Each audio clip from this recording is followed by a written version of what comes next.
Alright, welcome back for game number 6, where we are kind of wondering why tOki is playing this series, but I've got an answer for you. Let me give it to you. Here it comes. Why did you do this? To test the limits of my ability. To test your ability? That's why you did this? And there you have your answer. tOki is playing 458 to test the limits of his ability. And this time he's playing the Teal Terran. Once again the Terran. 5 games of Terran against Protoss and a single game of Zerg against Protoss. 458 proved to be too strong for tOki in the first 4 games. And they were of varying lengths. tOki lost a TVP, then a ZVP, then 2 more TVPs, before eventually winning in game number 5. The game lasted 35 minutes, but eventually managed to come out on top. Mostly because 458 was relying on carrier play against Valkyries without having a stasis or an arbiter. So this kind of like, yeah, it was going to happen. He was going to lose the game sooner or later. And his drops just didn't do much damage. His backdoor attack didn't really do anything either. So now we're here in game 6 where tOki is still occupied and still trying to test the limits of his potential. I mean, his ability. And tOki's already starting off with an unconventional build. A build I've seen him do a couple of times against lesser players, but never against a player of 458's level. He's going for the very early gas. I think the gas is built on around 810 at the same time as you would build your first depot. But he sent out his SCV to his choke at about 7-8, I assume, or maybe 8-10. So that would start constructing it on 9-10 or on 8-10. But anyway, the point is you get your gas out at about the same time as you start your depot, and then you can start building factories in your base. And you're pretty much relying on your opponent not doing shit in the early game. And one of the upsides is, though, that this will finish before the enemy has a single unit out. Then you can just place your marine behind the depots. Zealots won't be able to walk through, and the Zealots take damage from that single marine or the second marine. So it will be either a single marine or 2 marines out there. Like, for example, if you do a mid build against this, and then the Protoss just goes for fast tanks or fast vultures, and place the vultures right behind here before this wall goes down. You basically rely on this wall holding up until you have your Valkyrie, your vultures or your tank out. So he's going for a single factory. Alright, that's very risky play. And he's going for a very fast starboard. That is a very fast starboard. So he's just going for the full-on cheese extravaganza. And it actually works in his favor because 458 did not make a single zealot. So it's actually just a very cheesy move where he gambles on his opponent not being aggressive at all in the early game. And is keeping his marines out here in the front to prevent that probe from going in and getting the information that tOki has a choke like this so early on into the game. 458 sees that he cannot get in. He's trying to get in though. But he's clicking inside the base. And every time he's clicking inside the base, his probe can't enter, so it starts tripping out, going from side to side. So he decides just to pull it back, keep it on the middle. And he's got... Ooh, so 458 is going to throw a curveball and do something that actually counters this counter strategy. That is a cheesy strategy. So he is kind of using a trap card on tOki's trap card. Reverse Uno. On his reverse Uno. So this is like big ass mind games going on here. So 2, he's going for raids. Alright, so no dropship. I kind of expected him to go for a tank dropship there, but he's... Alright, there's dropship. Dropship is on the way. It will be up soon. He's going to load up 2 tanks into that dropship and go for the very early tank drop. 458 is not prepared for one, but 458 is sending out Dragoons into the middle. He's going to take down these 2 marines in the front because he knows something is up with those marines there in the front. So he's going to... Oh, he doesn't even attack the Marines. Alright, he gets to the Marines, kills the Marines. Marines trying to run away, but the Marines go down. And he starts hammering away at the choke, but he doesn't have Dragoon range yet. And a single Dragoon immediately dies to the double tank fire. So now 458 knows that he has tanks up very early into the game. This is way earlier than you would normally have tanks up in the game. Usually the earliest you would have siege mode up is like 520. But that is without all this mumbo-jumbo going on. 458 doesn't even know that all this mumbo-jumbo is going on. But he does pull his Dragoons back to his base. He knows something is up. He knows a dropship might be coming. Because dropship search is a very popular move. And... Ooh, he see... Yeah, he was going to fly right over those the Dragoons. The Dragoons chasing the dropship now. But the dropship is faster. So the dropship gets out alive, untouched. And he's going to try a different angle. Or he's going to pull back to his base. Or he's going to land on the hill. Yeah, he's going to try for a different angle. Coming from the west side instead of the north side. 458 is being... Is kind of... he doesn't really... He's still going for a pretty good game plan. But he has no information whatsoever on what tOki is doing. He never got in there. He never saw anything. He just knows that a dropship is out and a tank is out. Alright, the tank drops. The tank is a little bit too far away. He picks it back up again. He's going to take down this single probe there. Now that's the least he can get out of it. He's not even going to kill the probe. Right, yeah, the probe went down. He got to kill. Alright, the probe that was down here in the corner under the interface right there died to the tank. So he does pick up at least something. Not something that was really worth it, but yeah, that's what happens when you do a gamble strategy. Either you get something or you get nothing, and then yeah. But his gamble strategy is kind of smart in the sense that he does have a good choke up. He can defend himself. 458 now just making sure that these side spots are empty, so he can fly over, take on any units hovering or flying or buildings hovering. And deny tOki vision over the hills. This side, there's nothing. This side, he's forcing the engineering bay to go back onto the hill. He still has a little bit of vision over the hill there, but these Dragoons cannot fire onto the engineering bay. Now he's moved up his tanks to the side to zone those Dragoons away, but he pulled those Dragoons away already. A little bit further away. A bunch of raids are out as anti-drop.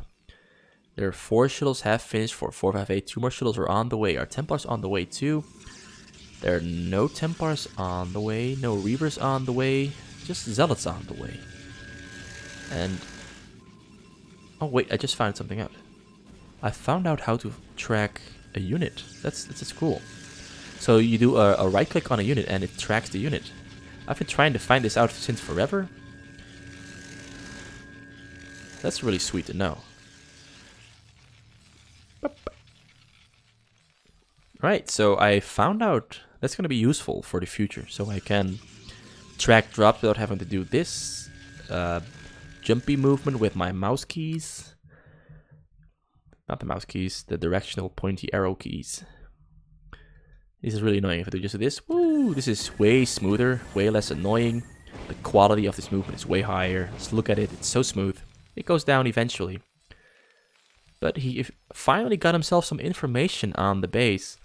There's another one, comes flying in, gets himself information. Now he has all the information on tOki's base that he needs to finally start formulating a good answer or a good attack. Because it's already 8:30 into the game, and pretty much tOki has denied all of 458's moves. Denied the... well, he hasn't been dropped yet, so he hasn't denied the drop, but he did deny the Dragoons that were trying to harass the front, having those tanks up really early. Alright, so adding on more factories now. He's got all of his armories already finished, aside from number 4. He's upgrading from all of the 3 that he does have. Upgrades are also on the way for 458, but 458 is this time not going for carriers, he's just sticking to a ground mass. And he's taking a long time to get his first drop going. Which I kind of can't understand, because there are already so many raids out for tOki that tOki might just snipe this entire drop down before it even gets into his base. Because he does have scans, and he's been scanning 458's base diligently as he always has in all of his previous games is that's one thing he's very good at. Just keeps scanning the area where the shuttles will group up, and hopefully you will catch them leave the base. Right, so the shuttles have been sent out. Total of 8 shuttles and a couple of Corsairs to take the focus away. But there are units right in between the shuttles. But there's so many shuttles there that you'll definitely be able to unload a huge chunk of his units down inside of tOki's base. And the raids get stormed. Most of the raids went down. Only 3 raids left out of 12, 4 raids. And this bottom corner gets cleaned out. No tanks are... Yeah, tanks are now moving up. And zealots are gonna move up. Gonna try to get in between those tanks and get up all the way to the SCVs. But there are too many tanks there in the way. And the tanks take down the zealots before they can reach the SCVs for the splash damage on the SCVs. Now another drop comes flying in. These shuttles are not going down. He drops units, but the Templars got dropped all the way in the back. Or he didn't have any Templars in there. I don't think he had Templars in there, or maybe the shuttle with Templars in it died. Another shuttle flies in with zealots in it, but the zealot-filled shuttle goes down to the fire of these shuttles. So still very minimal damage has been dealt to tOki by 458. 458 is just trying to do stuff, but it's not really working. There's simply too much time in between these drops. He's trying to go for really, really, really big drops, but he has dealt no damage at all. Either he's not in top shape, or he's trying to mix things up. But tOki has been holding on really well. His minerals are really low, but only because he's so quickly spending everything that he's getting. 68 SCVs, alright. Now there's a fight going on here on the side. Valkyrie's being scared away. Corsair goes down because it doesn't pull away. Now a drop is going to come in from the west side. There's nothing in between this drop and the minerals because the Valkyries are out on the bottom side. But there are a lot of tanks here on the minerals for tOki. tOki pulls off his SCVs. A lot of zealots dropping on top of the tanks. Most of these tanks will go down. Templars come out as well. Templar Storm is dodged though. So no SCVs lost for tOki, but another drop comes flying in. Now there's a lot of zealots in between the SCVs, uncontested. Now siege tanks have to get unsieged in the front and pulled back to the minerals to protect these SCVs from dying. And more SCVs have died. 8 SCVs have died to these zealots hammering away. And a bunch of tanks here also died. Now another drop is coming in. It's going to fly in through the front. 2 Templars, 3 zealots, single shuttle will go down. Alright, he gets a good shot on the shuttles, but the shuttles do get in all the way. He gets a storm of all the minerals, and 1 or 2 SCVs went down there. Another storm comes down on the SCVs, and at this time he takes down 10 more SCVs. So that's a decent pickup. But there's 4 command centers, so he will be able to recover. Another drop is now leaving the base. So very, very slowly, 458 is slowly gaining ground on tOki. tOki is slowly using units, slowly losing SCVs, unable to mine because he has to pull up his SCV. Oh, sorry. His SCV so often. And this drop does get all the way in. He kills another 10 SCVs. tOki's SCV count very slowly shrinking. His minerals very slowly shrinking. And now he's sending out an attack. He's going to go for the front because there were only 2 tanks in the front and 3 bunkers filled up with Marines. But Marines don't have upgrades because I haven't seen him use... He's got an engineering bay, but he didn't go for ground upgrades for his Marines. So those bunkers won't be dealing that much damage. These tanks have some upgrades though, so they will deal some damage. There's something under the barrack. And he manages to attack it. There's a depot under the barrack. That's a smart move for hovering those barracks over the depots, making it harder for 458 to get in. But a drop lands, but it doesn't reach the minerals. Instead, he drops the tanks. And 458 is just very slowly taking down all the ground forces inside of tOki's base and making it harder and harder for him to defend himself. This single SCV zealot here that only has 5 HP left is completely uncontested because all of the units that tOki has are in the front. He does have Valkyries now to fight against drops, but 458 can now pretty much just go and attack through the front door because the front door has been busted open. And tOki has pretty much no units in the front there. There's just 12 Marines there in the front and 5 SCVs, but SCVs aren't really that good against defending from frontal attacks. And now 2 drops coming in from the sides, but the one coming in from the west is the fake drop, and the real drop is coming in from the south side. tOki pulling off his SCVs. His SCVs dodged storms pretty well. He redirects his SCVs. He does lose some SCVs.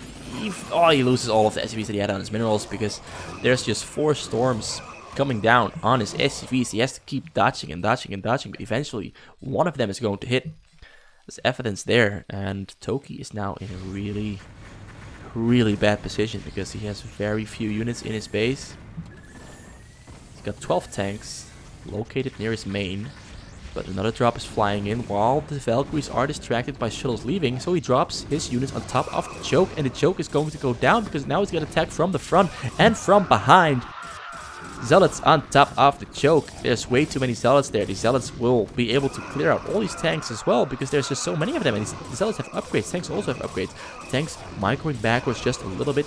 The entire choke has gone down. There's now a huge gaping hole inside the front of tOki's base. Now a drop comes flying in. The drop is uncontested. There are Templars in there, and the Templars get a beautiful storm off on the minerals, and SCVs go down.